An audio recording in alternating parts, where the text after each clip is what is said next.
은혜와 사랑을 한량없으신 주 여호와 우리 아버지 하나님, 오늘 이 아침에도 저희들로 하여금 깊은 잠에서 깨어나 먼저 성전을 사모하며 주님 앞에 나와 기도하며 찬송하며 하나님의 말씀을 상고하면서 하나님과 교제하며 거룩한 사귐을 가질 수 있게 하시고 신령한 체험과 함께 오늘 하루를 시작하게 하시는 그 놀라운 역사와 은혜와 축복을 진심으로 감사드리옵나이다.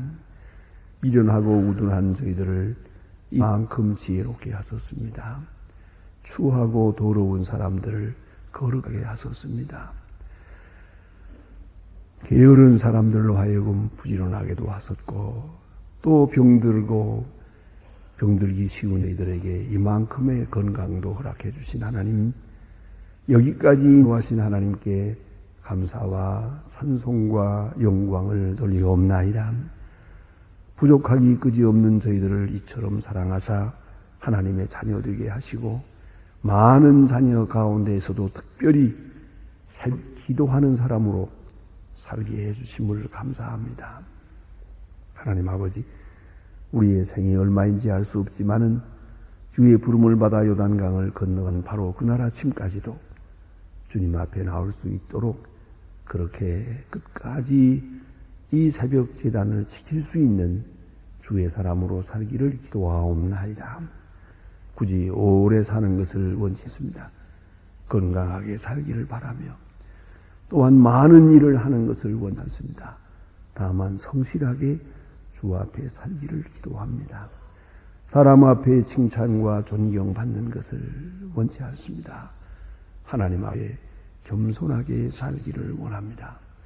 오늘도 주 안에서 겸손한 가운데서 모든 시험과 비방과 어려움을 다 물리치고 밝은 마음으로 주 앞에 정직하게 사는 저희들 되게 하여 주시옵소서. 주께만 인정을 받고 주께만 사랑을 받게 하옵소서. 사람 앞에는 칭찬을 받지 못해도 주께는 칭찬을 받으며 주님께만은 꼭 인정을 받는 그런 하나님의 사람으로 남은 해를 살기를 기도하옵나이다. 하나님 아버지, 하나님 앞에 성실히 행할 뿐더러 오른손이 하는 것 왼손이 모르게 그렇게 주님과 나만이 아는 신비로운 기쁨이 있을 수 있는 그런 하루가 되게 하여 주옵소서.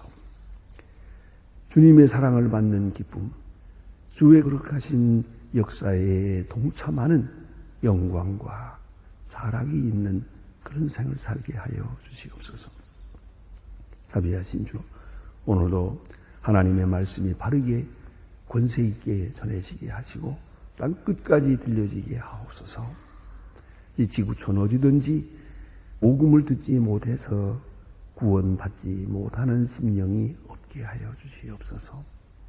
자비하신 주여, 저희 교회가 교회된 본분을 다하게 하시고 우리에게 엄청난 일을 주께 맡기셔서 하오니 사회적으로나 국가적으로나 그리고 특별히 대북 선교를 위해서 맡겨지는 사명을 능히 감당할 수 있게 해 주시옵소서.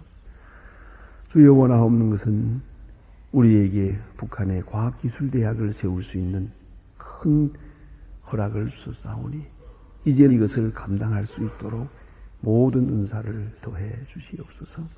이에 관계된 모든 일들이 순조롭게 풀려가게 하시고 아름답게 조용하게 속히 이루어져서 그리하여 조용하게 북한의 그 여리고성과 같은 이데올로기의 담을 무너뜨릴 수 있게 하시고 진정으로 가난과 억압과 고난에서 그들을 건질 수 있게 해 주시옵소서.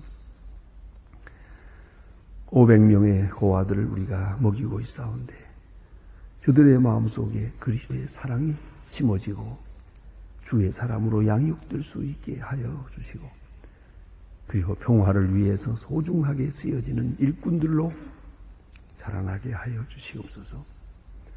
하나님 아버지, 오늘도 이 땅에 복을 주시고 은총을 내리시옵소서. 주여, 이 땅에 지금 이루고 있는 이 월드컵 축제가 정말 온 민족이 하나가 되고 참 평화를 얻고 그리고 진실과 거룩함을 찾아갈 수 있는 그러한 아름다운 계기가 되게 하여 주시며 세계인의 평화의 축제가 되게 하시고 마지막까지 평화롭게 아름답게 또 진행되고 맞춰질 수 있게 해 주시옵소서. 특별히 하나님 앞에 무릎을 꿇고 기도하는 귀한 선수들에게 오늘도 하나님 은혜 주시사 건강하게 하시고 그들의 간절한 소원이 우리의 기도와 함께 이루어지게 하여 주시옵소서. 이 모든 사건을 통해서도 나타내시는 주님의 음성을 다 같이 들을 수 있게 해 주시옵소서. 하나님 아버지, 이 나라에 큰 은총을 베푸시사 정치가들 또 지도자들에게 은총을 베푸소서. 우리의 마음을 늘 어지럽히고 그리고 때때로 우리가 실망하게 됩니다. 서로 신뢰하고 존경할 수 있는 그런 지도자들이 다 되게 하여 주시옵소서. 오늘도 해외에 있든지 여행 중에 있든지 군문에 가 있는 젊은이들 그리고 공부하는 자녀들 하나하나 돌보아 주시고 믿음을 굳게 세워주시옵소서. 특별히 병중에 있는들 오직 주님의 위로만을 기다리고 있는 주님의 귀한 자녀들이 있습니다. 수술을 받는 사람들, 치료받는 사람들, 주께서 함께 계셔서 병석에 같이 계시고 주님의 큰 능력을 나타내 주시옵시고 위로하여 주시옵소서. 슬픔을 당한 가정에 큰 은총을 베푸시옵소서. 주여 이 날이 복되게 하여 주시고 주의 거룩한 사랑을 찬양하는 날이 되게 하시고 우리 민족이 수난을 겪었던 그런 어려운 일을 기억하고 있습니다. 나를 사랑하는 마음을 일으키게 하시고 또한 근본적으로 원수를 사랑하는 그런 귀한 마음들을 가지게 하여 주시옵소서. 참 평화가 이 민족 앞에 깃들게 하여 주시옵소서. 이 하루의 생활을 주께 맡기오며 주 예수 그리스도의 이름으로 기도드립니다. 아멘. 하나님의 말씀 속에서 보겠습니다. 누가복음 1장입니다. 누가복음 1장 보겠습니다. 누가복음 1장 오늘 67절로부터 끝절까지 있는 말씀을 보게 됩니다. 67절부터 끝까지 지금 다 같이 봉독하겠습니다. 그 부친 사가랴가 성령의 충만함을 입어 예언하여 가로되 하나님의 자로다 주 예수 그리스도 하나님이여 그 백성을 돌아보사 속량하시고 우리를 위하여 구원의 불을 그 종 다윗의 교회에 일으켰으니 이것은 주께서 예로부터 거룩하신 선지자의 입으로 말씀하신 바와 같이 주 예수가 선고하고 미워하는 모든 백성의 구원을 합니다. 우리 조상을 긍휼히 여기시며 그 거룩한 언약을 기억하셨으니 곧 우리의 조상 아브라함에게 맹세하신 맹세라. 우리로 원수의 손에서 건지심었고 종신토록 주의 앞에서 영광과 의로 두려움 없게 하시기 하셨고 이 아이여 내가 지극히 높으신 자의 선지자라 이끌음을 받고 주 앞에서 가서 그 길을 예비하여 주의 백성에게 나타나고 주의 다음을 말미암은 구원을 알게 하리니 이는 우리의 하나님의 구원을 인함이라. 이로 돋는 해가 위로부터 주의 임한 어두움과 죽음의 그늘에 앉은 자에게 지고 우리의 발을 평강의 길로 인도하시리로다 하니라. 아이가 자라며 심령이 강하여 여호와의 나타나는 날까지 빈들에 있으니라. 아멘.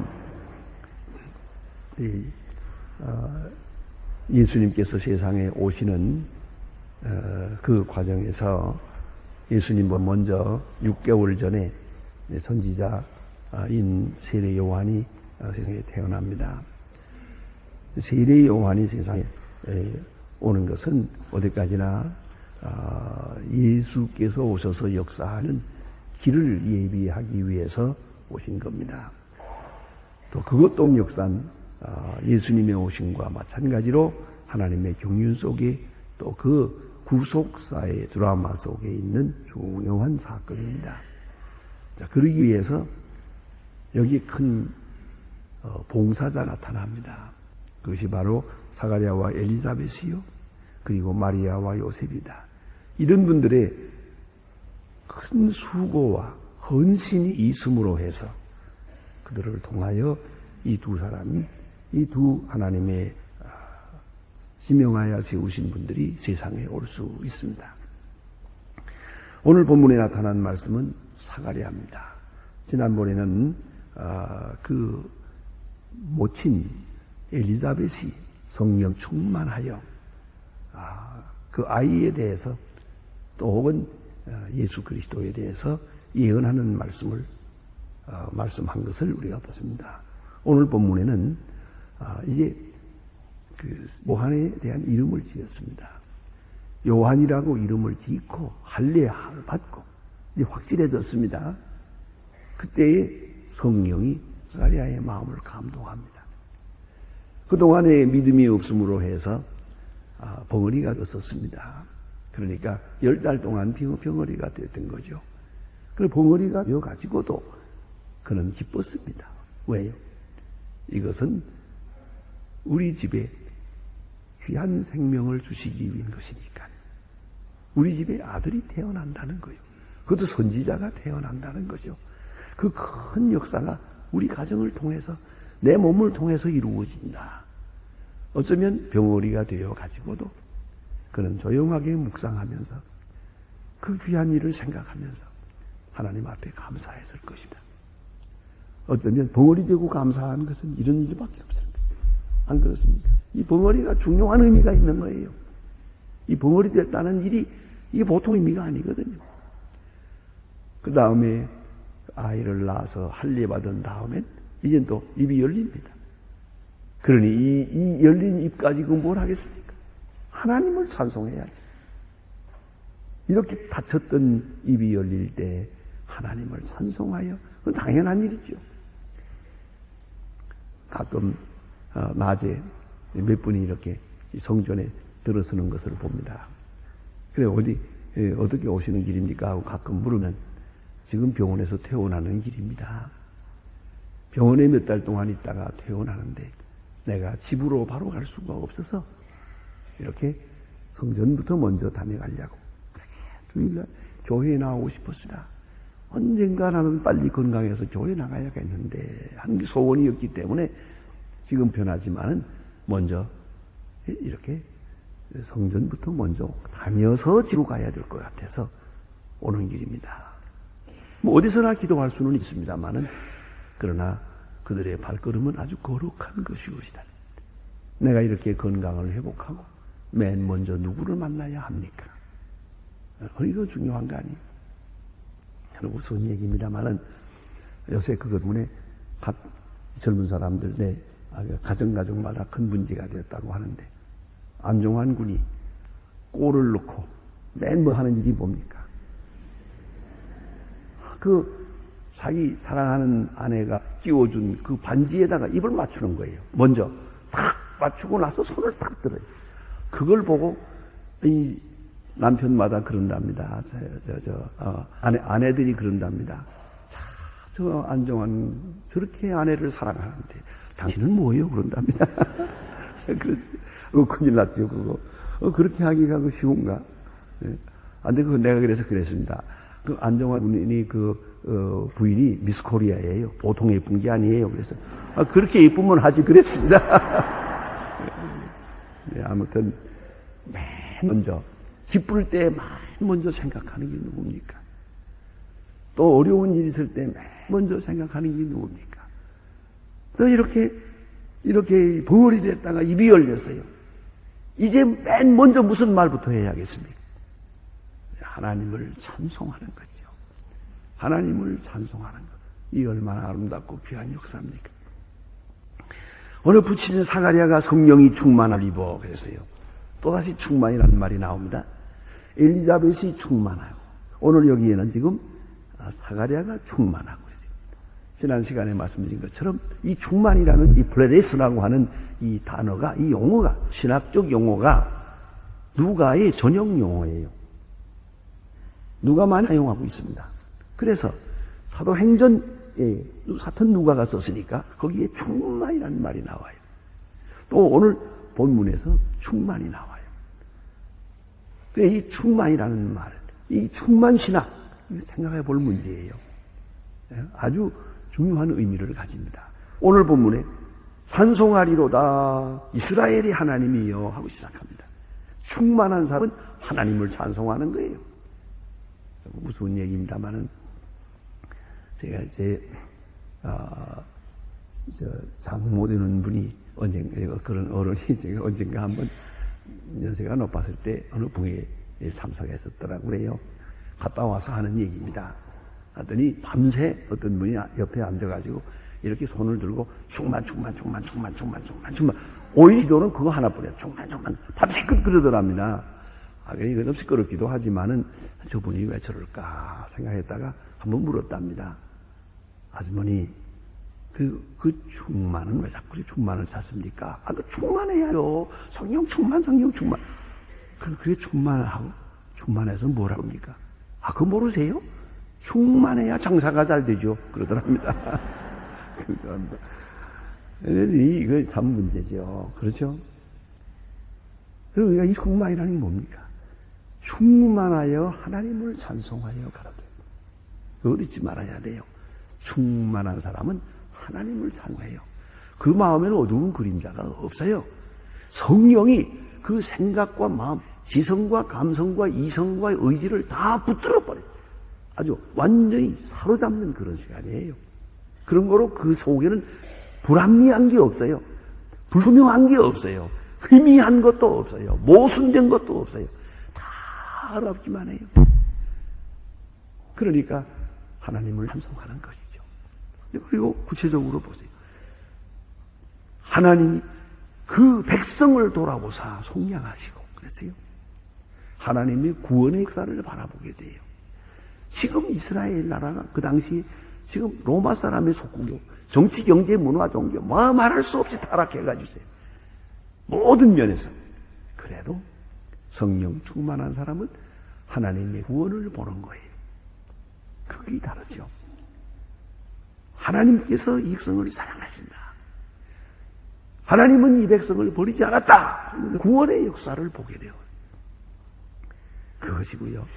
또 놀라운 것이 있습니다. 그것은 성경적 맥락에 의해서 사건을 이해하게 됐어요. 아주 중요한 것입니다. 성령 충만하신 예수님을 보실까요? 겟세마네 동산에서 내려오실 때 체포됩니다. 이 체포된다는 게 뭘 의미합니까? 이대로 끌려가서 십자가에 죽어요. 그 순간에 예수님은 딱 두 가지를 생각해요. 아버지께서 내게 주신 잔을 내가 마시지 않겠느냐. 하나님을 생각했죠. 또 하나는 검을 한 집에 도로 넣어라. 검을 쓰는 자는 검으로 망하느라 하고 하시는 말씀이 이 일이 이루리라고 하신 성경 말씀이 내가 이제 이 십자가를 지지 않으면 어떻게 이루어지겠느냐. 성경을 생각했어요. 수천 년 동안 예언해온 성경 말씀을 생각했어요. 만 백성을 구원하시고자 하시는 하나님의 경륜을 생각했어요. 그 예언한 말씀이 오늘 이 사건 속에서 성취되고 있는 것입니다. 내 생애 속에서 오늘 아침에 여기서 이루어지고 있는 것이다 생각했어요. 성경을 생각했어요. 하나님의 구원의 사역, 딴 백성을 구원하시고자 하는 큰 역사 속에 오늘 이 사건이 있어요.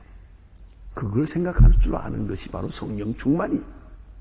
베드로도 마찬가지. 성령 충만할 때 그 앞에 나타난 사건 하나하나, 특별히 가룟 유다에 대한 사건까지도 다 성령이 응하여 이 사건이 있었다. 성경적 시원한 해석을 내리게 되세요. 그것이 바로 성령 충만한 사람의 생각이에요. 성령 충만한 사람은 성경 안에서 모든 것을 풀이하다. 이제 문제될 게 하나도 없어요. 또 그뿐입니까? 오늘 본 말씀에 더욱 중요한 게 하나 있습니다. 그래서 이 모든 역사는 세례 요한이 세상에 태어나고 예수님께서 세상에 태어나는 그런 한 사람이 세상에 태어나는 인격적 관계에서 이루어진다는 거예요. 천재배육이 이루어지는 것도 아니고 로마 사람들이 다 벼락 맞았던 그런 게 아니에요. 전쟁이 터져가지고 문제가 해결되고 그런 게 아니에요. 한 사람이 세상에 오세요. 그 사람을 통해서 조용하게 파급되어 이루어지는 십자가를 지고 만백성을 구원하는 역사가 이루어지는 것이에요. 여러분 이걸 생각해야 합니다. 우리는 성령 충만할 때 좀 뭔가 당장 눈앞에서 확 따지는 거 아니야. 그랬으면 좋겠어요. 아니에요. 그렇게 물리적으로 이루어지진 않아요. 성령 충만한 사람이 보는 것은 한 사람을 통해서 이루어져요. 우리 집에 태어난 요한이라고 하는 한 아들을 통해 이루어져요. 곧 뒤에 이 태어나길 예수를 통해서 이루어져요. 한 생명이 세상에 태어났다. 거기부터 조용하게 이루어져 나가는 건데요. 이것을 볼 수 있어. 이것을 보고 기뻐하게 되는 거예요. 그게 성령 충만 사람의 마음이에요. 지금 눈앞에 무엇이 보입니까? 인간적으로는 아무것도 보이는 게 없어요. 한 빗덩어리 어린아이가 있을 뿐이요. 난지 8일 만에 있는 이 어린아이 하나를 눈 앞에 놓고 만백성을 구원하는 저 앞에 있는 미래의 세계를 보여요. 그게 성령 충만이에요. 성령 충만한 사람은 모든 역사가 이 사람을 통해서, 한 사람을 통해, 한 사람의 희생을 통해서, 한 사람의 생애를 통해서 이루어져요. 그걸 볼 수 있는 거예요. 그걸 깨닫고 만족해하는 거예요. 자기에게 지금 빵이 주어지는 것도 아니고 명예가 주어지는 거 아니고 권세가 주어지는 게 아니에요. 그런 방법을 통해서 하나님의 역사는 이루어지지 않아요. 한 사람이 조용하게 복음을 전합니다. 그리고 십자가에 죽습니다. 그 사건을 통해서 파급되고 전파되면서 조용하게 이루어집니다. 오늘과 같이 온 세계로 교회가 세워지고 만백성이 그리스도를 찬양하게 되고 그리스도께 돌아오게 되고 좀 더 나서 큰 역사가 이루어집니다. 지금 우리는 이미 큰 역사를 보고 있어요. 그렇지 않습니까? 조용하게 이루어지잖아요. 우리 교회가 설립되는 그 순간만 봐도 그래요. 그죠? 조용하게 몇 사람의 일로 통해서 이루어졌어요. 그러나 불과 25년 동안에 큰 역사를 이루어요. 그러면 우리는 여기서 또 이제 이 차원에서 또 큰 세계를 봅니다. 지금 우리가 생각을 해야 될 문제입니다. 몇 년 전에, 그러니까 한 15년 전입니다. 중국에 가서 연변이라는 곳에 과학기술대학을 세우게 될 때, 어디다 세울까 하고 왔다 갔다 하다가 그분들이 지명해 준 세 곳 중에서 공동묘지, 그거는 묘지입니다. 묘지가 있던 것은, 공동묘지 있던 것은, 그다음 일부는 파가고 그랬는데, 이걸 달라고 그랬어요. 이걸 달라고. 그러니까 넓은 땅, 중국 사람들 그 무덤이 있던 자리 좋아 안 하거든요. 그래서 달라고 그러니까 30만 평을 주더라고요. 그걸 이제 허락을 받고 거기다가 학교를 세웠어요. 그때 처음에 이게 무덤도 있고, 한 풀이 우거진 데다 가서 거기서 멀깃발을 꽂아놓고 잠깐 예배를, 기도를 하고 기식을 할 때, 이게 뭐이 될 건가? 한심하더라고요. 그러나 지금 가보시면 굉장합니다. 그래, 며칠 전에 우리 흥양에서 거기서 또 33만 평이나 되는 큰 대지를 얻었어요. 거기다가 갖다가 브랑카트 하나 걸어놓고 기공식을 했어요. 원래 그 북쪽에는 기공식이라는 게 없대요.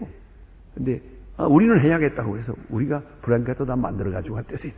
딱 세워놓고 간단하게 기공식을 했는데 지금 보면 초라하죠. 아무것도 없는 거. 그건 뭡니까 지금 넓은 벌판에. 그러나 이제 얼마가 지나가면 큰 역사가 이루어집니다. 그리고 그 큰 건물이 이루어지고, 그 다음에 거기서 귀한 사람들이 기원하고, 그래서 북한의 새로운 역사가 시작이 됩니다. 이걸 보아야지. 지금 기공식 하는 순간에 이게 뭐 아무것도 없잖아요. 그러나 여기서 이 앞에서 이루어질 일 환하게 바라보, 그게 성령 충만한 사람의 시각이에요. 성령 충만한 사람은 미래를 보아요. 그리고 사람을 통해, 인격을 통해서 이루시는 하나님의 역사를 보아요. 그리고 하나님을 찬송합니다. 하나님을 찬양합니다. 그래서 우리 조상 아브라함에게 맹세하신 맹세가 오늘 여기서 이루어졌습니다. 이걸 깨달았어요. 이걸 깨닫는 것이 성령 충만한 사람이에요. 조상 다윗에게 약속하시고 아브라함에게 약속하는 것이 오늘 우리 집에서 이 핏덩어리 속에서 이루어집니다. 하나님 감사합니다. 아닙니까? 이 성령 충만한 사람이에요. 성령 충만한 사람은 성경을 알고 성경적으로 해석하고 또한 이 작은 사건을 해서 큰 미래를 바라봅니다. 하나님의 큰 구원의 사역 속에 내가 있음을 알고 현재가 있음을 알고 하나님의 영광을 찬양합니다. 그것이 성령 충만한 사람의 모습입니다. 기도하십시다.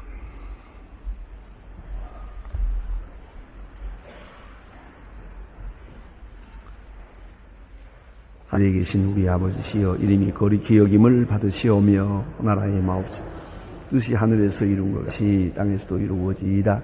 오늘날 우리에게 일용할 양식을 주시고 우리가 우리에게 죄진 자를 사하여 준 것 같이 우리 죄를 사하여 주옵소서. 이를 시험에 들게 하지 마옵소서. 다만 악에서 구하옵소서. 나라와 부세와 영광이 아버지께 영원히 있사옵나이다. 아멘.